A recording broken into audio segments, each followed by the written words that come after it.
মই অভিশপ্ত হয়। মই আজি কালৰ গতিত অভিশপ্ত, কালৰ জয়ী অভিলাষাৰ বিননিত।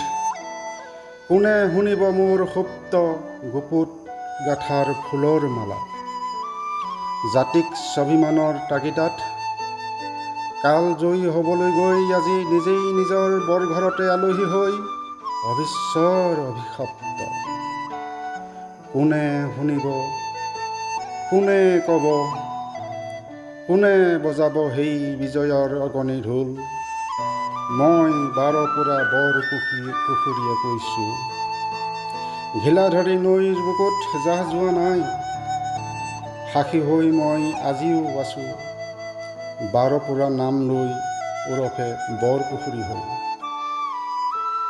হে বীৰ বীৰাংগনাৰ পৰিণতিহঁত, তোমালোক কুশলে থাকা। বিদ্ৰূপ নকৰিবা মোক। তোমালোকৰ দৰে কেতিয়াবা ৰোমান্টিক হ'বলৈ মোৰো মন যায়, কিন্তু হ'ব যে নোৱাৰোঁ।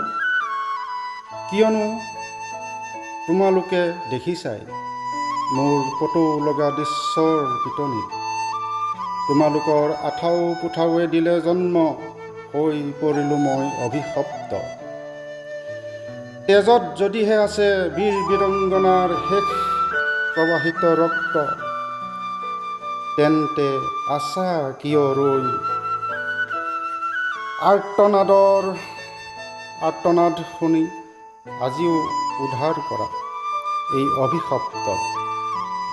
এয়াই আজি সোণালী সুযোগ, বিভাগীয় প্ৰত্নতাত্ত্বিক আমাৰ আলম লৈ খাই আছে নিদ্ৰাই। সেয়েহে কেতিয়াবা অগোচৰে আমনি দিওঁ আৰু কাৰোবাক প্ৰাণে মাৰি দিওঁ, বেয়া নাপাবা দেই।